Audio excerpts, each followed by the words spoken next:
দেখো আজকে আমরা স্টার্ট করবো ভাই তোমাদের নবম অধ্যায়। হ্যাঁ, এটা কত বলতো? এটা এই অধ্যায়ের নাম হচ্ছে ত্রিকোণমিতিক অনুপাত। হ্যাঁ, আমি সংক্ষেপে শুধু ত্রিকোণমিতি লিখি। আচ্ছা, ত্রিকোণমিতিক অনুপাতে লিখি। দেখো, তা আমরা আজকে আমি তোমাদের কি করবো জানো? তোমাদের শুধু সূত্রগুলোর দিকে একটু ফোকাস করবো। ওকে, ত্রিকোণমিতিক অনুপাত যদি এই অধ্যায় শুরু করো, প্রথমে সূত্র নিয়ে একটু আলোচনা করতে হবে। তো আমি আজকে ট্রাই করবো যেন তোমাদের সূত্রগুলো খুব ইজিলি মুখস্থ হয়। প্রথম প্রথম পোলাপানের জন্য সূত্র মুখস্থ এটা খুব টাফ হয়। ওকে, এবং আমিও একসময় এটা ভুগছিলাম, আমি যখন প্রথম স্টার্টিং। ওকে, যাই হোক তোমরা এখন অনেক ভালো। তো যাই হোক, আমি তোমাদের কাজটা একটু ইজি করার চেষ্টা করবো। আমি তোমাদের মুখস্থ করে দিতে পারবো না, বাট কাজটাকে একটু ইজি করে দিতে পারবো। ঠিক আছে ভাই, এই হচ্ছে অবস্থা। তো প্রথমে একদম যদি আমরা স্টার্টিং শুরু করি ভাই, উম, ত্রিকোণমিতিক অনুপাত কি? তুমি যদি বলো যে ভাই এই অধ্যায়টার তো নাম ত্রিকোণমিতিক অনুপাত, তো ত্রিকোণমিতিক অনুপাত কি? আপাতত ভাই কি, আমি এই জিনিসটা শেখাচ্ছি না। আপাতত এটা শেখাচ্ছি না। তাই তুমি বলবা যে ভাই আপনি তো চুরি করতে মানে আলসেমিগিরি করতেছেন। ওকে, আলসেমিগিরি না, আমি এটা পরে এই অধ্যায় শেষের দিকে আগে উত্তর এটা উত্তর দেবো। আপাতত ভাই আমরা জানবো ত্রিকোণমিতিক অনুপাত কয়টা, এটা আগে আমরা জানবো। ওকে, ত্রিকোণমিতিক অনুপাত কয়টি, এটা আগে জানবো। ত্রিকোণমিতিক অনুপাত হচ্ছে ভাই ছয়টা। কয়টি বলতো? ছয়টি। ওকে, কি কি দেখো? সাইন, কোসেক, ট্যান, কট, সেক, আরটা কি বলতো? আরটা কি হচ্ছে কস। এই হচ্ছে আমাদের ছয়টা কি বলতো ত্রিকোণমিতিক অনুপাত। ওকে, তো এদের এক পোলা প্রথম সূত্র আমাদের মুখস্থ করতে হবে পোলাপানকে, তো এটার জন্য ওদের পোলাপানের জন্য খুব কষ্ট হয়। ওকে, তো আগে আমি সূত্রগুলো আজকে তোমাদের ফোকাস করার চেষ্টা করবো। ঠিক আছে, কেমন সূত্রগুলো তোমরা ইজিলি ভাই মনে রাখবা। ওকে, এই জিনিসটা জানার আগে আমরা প্রথমে আর একটা জিনিস জানবো, সেটা হচ্ছে গুণাত্মক বিপরীত। কি বলতো? গুণাত্মক বিপরীত, এটা অঙ্কে একটা ছোট্ট একটা জিনিস। অনেকে হয়তো বা জানো, অনেকে জানো না। গুণাত্মক বিপরীত। গুণাত্মক বিপরীত কি জানো? দেখো ভাই, দুইটা সংখ্যার গুণফলের মান যদি এক হয়, দুইটা সংখ্যার গুণফলের মান যদি কি হয়, এক হয়, তাহলে ওদেরকে একে অপরের কি বলে? গুণাত্মক বিপরীত বলে। তো ব্যাপারটা কেমন আমি বলি। ধরো আমি একটা সংখ্যা নিলাম 2/3। আরেকটা সংখ্যা নিলাম কত বলতো ভাই? 3/2। আমি এই দুইটার কি করবো এখন? গুণ করব। গুণ করলে দেখো তো কি পাবো? দেখো তো, এই উপরে 3 নিচে 3 কাটা, এই দুই দিয়েও কি বলতো কাটা, তাহলে কত আসে বলতো? 1। তাহলে যেহেতু এই দুইটা সংখ্যার গুণ গুণ করে এদের মান, গুণফলের মান কত পাচ্ছি বলতো? 1 পাচ্ছি। সেহেতু কি করবো বলবো জানো? এই 2/3 গুণোত্তর বিপরীত হবে কিনা? 3/2। উল্টা 3/2 এর গুণোত্তর বিপরীত কিনা? 2/3। ওকে, এই অবস্থা। আমি যদি আরেকটা যদি একটু দেখি, ধরো 5 আর হচ্ছে 1/5, এই দুটো গুণ করো তো, কত পাবো বলতো? 1 পাবো না? উপরে 5 নিচের 5 কাটা, চলে আসবে 1। তাহলে দেখো আমরা ইজিলি এখানে বলতে পারবো, কি বলতে পারবো? 5 এর গুণোত্তর বিপরীত হচ্ছে 1/5, আর 1/5 এর গুণোত্তর বিপরীত কি বলতো? 5। ওকে, এটা কেন বলতেছি আমি এখন, তোমরা এটা টের মজাটা দেখো। তো আগে প্রথমে এই যে 6টা ত্রিকোণমিতিক অনুপাত না, আমি একটু জোড়ায় জোড়ায় নিচ্ছি। হ্যাঁ, তো দেখো প্রথম জোড়ায় আছে ভাই সাইন, কোসেক।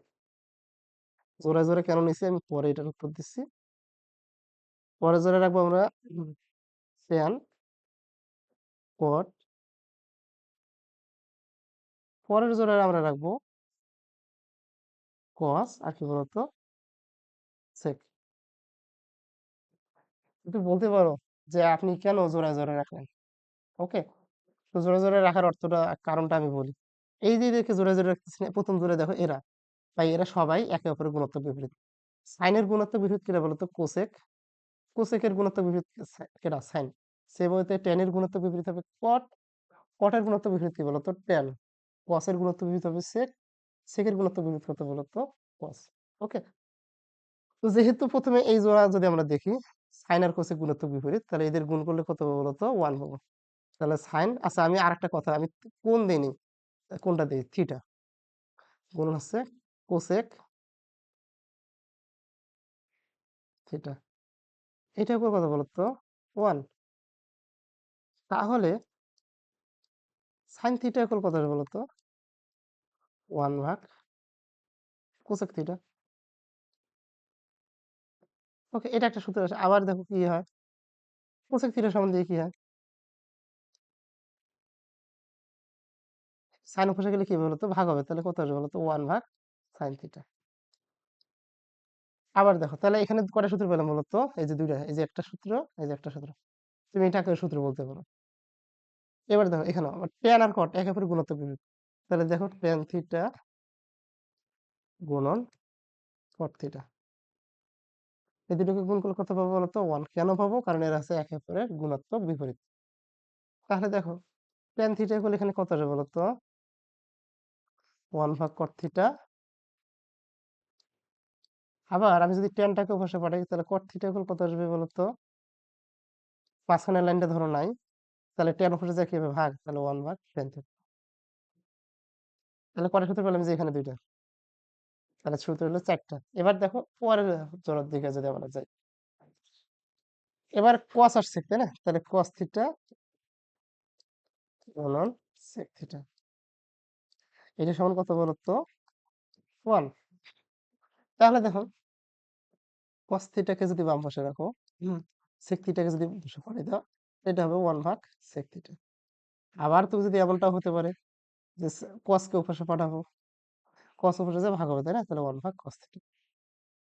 তাহলে কটা সূত্র পেলাম বলতো, 6টা পেলাম। ওকে, এই হচ্ছে অবস্থা। আরো দুইটা সূত্র এখন দেখবো। এবার এই দুটো সূত্রের কোনো কৌশল নাই, কিভাবে মনে রাখবো দেখো আমি বলি। জাস্ট আর একটা সূত্র কি, tan থিটা সমান sin থিটা ভাগ cos থিটা। ওকে, এটা একটু মুখস্থ রাখবা। এটা কেমনে আসে বলা যাবে, পরীক্ষা দেখা যাবে, কিন্তু এখন তো আমরা পরীক্ষা নিরীক্ষা দেখবো না। তাহলে tan থিটা সমান যদি sin থিটা ভাগ cos থিটা আসে, তাহলে cot থিটা সমান কি, এটা আমরা দেখবো।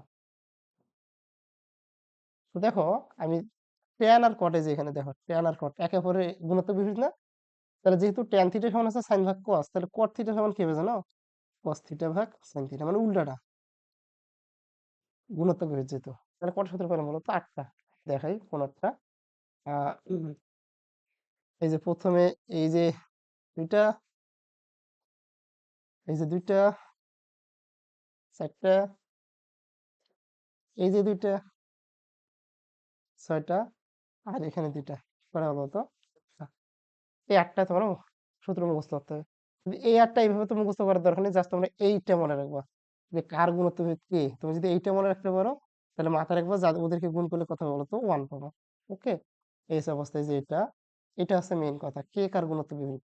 এটা যদি মনে রাখতে পারো, তাহলে তোমাদের জন্য একটা খুব ইজি হবে। এবার আর কিছু বর্গের এখানে সূত্র আছে, বর্গ টাইপের, স্কোয়ারিং টাইপের, তো সেই সূত্রগুলো যদি একটু দেখে নিই। পরের সূত্রটা আছে সাইন স্কোয়ার থিটা প্লাস কি বলতো কস স্কোয়ার থিটা ইকুয়াল আছে 1, এটা একটা। তারপর হচ্ছে sec square theta minus tan square theta equal 1, আর এটা হচ্ছে cosec square theta minus cot square theta, এটা কত বলতো 1। এই তিনটাও তোমরা মুখস্থ করবা, ঠাড়া মুখস্থ করবা, ঠিক আছে। ঠিক আছে, অবশ্যই সূত্র মুখস্থ করবা। যদি মুখস্থ না করো তাহলে অঙ্ক করতে পারবে না। এত বলবা আহ যে দেখো টেকনিক্যালি কি বের করা যায় না, অবশ্যই বের করা যাবে, প্রুফ করা যায়, জ্যামিতিক ওয়েতে মান দিয়েও প্রুফ করা যায়, কিন্তু অনেক টাফ হবে। ওকে, এবং কাজটা খুব স্লো মোশনে হবে, কিন্তু আমরা ওইভাবে আগালে খুব দ্রুত কাজ করতে পারবো না। তাহলে অবশ্যই সূত্র তিনটা তোমরা এই সূত্র তিনটা ঠাড়া মুখস্থ করো। আর ওই আগের 8টা সূত্র মুখস্থ করার টেকনিক তো আমি বলছিলাম, বলে দিলাম কিছুক্ষণ আগে। ওকে, আর 3টা সূত্র আছে ভাই, দেখো এই 3টা জানলেই শেষ হবে, আর ত্রিকোণমিতির কোনো সূত্র মুখস্থ করতে হবে না আপাতত। পরের 3টা সূত্র কি বলতো, সাইন থিটা সমান লম্ব ভাগ অতিভুজ, অতিভুজ আমি না সংক্ষেপে অতি লিখবো, হ্যাঁ। আর cos থিটা সমান হচ্ছে ভূমি ভাগ অতিভুজ, আর tan থিটা সমান হচ্ছে লম্ব ভাগ ভূমি। এই তিনটা একটু কষ্ট করে মুখস্থ করবা। এই তিনটা মুখস্থ করবা, মানে যে মানে টোটাল আমি কয়টা সূত্র দিলাম, 14টা সূত্র দিলাম, এখানে তিনটা, এই যে এখানে তিনটা 6টা, আর এই যে এখানে যে গোল মার্কিং করা এখানে 4টা। টোটাল আছে 14টা। যদিও এই 8টা এইভাবে মনে রাখলে হয় না, দরকারে হয় না। শুধু এই যে তোমার যদি এই জোড়াগুলো মনে রাখতে পারো, কে কার গুণাত্মক বিপরীত, তাহলে এই 8টা শুধু মুখস্থ করা খুব ইজি হবে। ওকে, এই অবস্থা। তো যাই হোক, যে যেভাবে যে কৌশলে কাজ করতে ভালোবাসো সেসব কৌশলে কাজ করবো, কোনো ওটা নিয়ে কোনো মাথা ব্যথা নেই। এই অবস্থা। তাহলে ওই 8টা, এখানকার 3টে 11টা, আর এখানকার 3টা হচ্ছে কয়টা বলো তো? 14টা। এখন তুমি আমাকে বলবা যে হ্যাঁ, যে লম্ব, ভূমি, অতিভুজ এরা আবার কেডা? আহ এদেরকে আমি চিনাবো নেক্সট ক্লাসে। ওকে, আপাতত আজকে একটু দেখো। আচ্ছা, এখানে আমি অতি লিখছি, অতিভুজের সংক্ষিপ্ত, অতিভুজকে সংক্ষেপে আমি কি লিখছি বলতো? অতি লিখছি। ওকে, এই অবস্থা। আশা করি এটা নিয়ে কোনো সমস্যা হবে না। এখন দেখো, এই সূত্র, এই 3টে সূত্র অবশ্য অনেক আমরা ছোট থাকলে যখন আমাদের স্যার পড়েছিল, তখন আমাদের একটা শর্টকাট শিখেছিল, মানে ছন্দ করে সাইন থিটা সমান লম্ব ভাগ অতিভুজ না, স্যার পড়েছিল এভাবে যে সাগরে লবণ অনেক, লবণ অনেক। তো এইটাই আমাদের স্যার শিখেছিল ছন্দটা কিভাবে। তো দেখো, সাগরে এটা হচ্ছে সাইন, লবণের লতে হচ্ছে কি বলতো, এই যে লম্ব, আর অনেকের অতে হচ্ছে কি বলতো, অতিভুজ। এইটা একটা কৌশল short। এবার দেখো, এইটার জন্য আমরা যদি দেখি, কবরে ভূত অনেক, কি অনেক? ভূত অনেক। তাহলে এই যে কতে হচ্ছে কস, ভূতের ভূতে হচ্ছে কি বলতো, ভূমি, আর অনেকের অতে কি বলতো, অতিভুজ। ওকে, এবার তো পরেরটা যদি আমরা দেখি, পরেরটা হচ্ছে কি বলতো, টেরা। আচ্ছা, এটা টরা হয়ে গেছে। আচ্ছা যাক, আচ্ছা ঠিক হয়নি। কি পরেরটা? পেয়ারা লম্বা ভূত, পেয়ারা লম্বা কি বলতো, ভূত। পেয়ারার টেয়াতে হচ্ছে টেয়ান, লম্বা লতে হচ্ছে লম্ব, আর ভূতের ভূতে আছে কি বলতো, ভূমি। এই 3টে ছন্দ আমাদের দিয়েছিল। ওকে, তো তোমার মনে রাখতে হবে। ঠিক আছে, যেমন আমরা আরেকটা ছন্দ আবার শিখছিলাম, আমি একটু বলি। এটা ব্যাখ্যা আজকে দেবো না, নেক্সট ক্লাসে দেবো। সেটা আমি পড়ছিলাম, দেখো, সোকা টোয়া। সোকা, এটা মজার, হ্যাঁ। টোয়া, এটাও মনে রাখতে পারবো। তো এই 3টার ভিতরে এটাও কাজ করে। যাক, এটা অবশ্যই ইংলিশ, একটু ইংলিশ মনে রাখা প্রথমত চ্যালেঞ্জিং হয়, এই হচ্ছে অবস্থা। তো আশা করি তোমার সূত্রগুলো মনে রাখবা, হ্যাঁ, মুখস্থ করবো। অবশ্যই অঙ্ক প্র্যাকটিস করে করতে হবে, কিন্তু বোকার মতন মুখস্থ করিও না, ঠিক আছে? প্রচুর প্র্যাকটিস করে মুখস্থ করতে হবে। ওয়েল, নেক্সট ক্লাসে আমরা লম্বভূমি অতিভুজ চিনবো, এবং সবকিছু ঠিকঠাক থাকলে আমরা কি ত্রিকোণমিতির অঙ্ক স্টার্ট করবো। ওকে।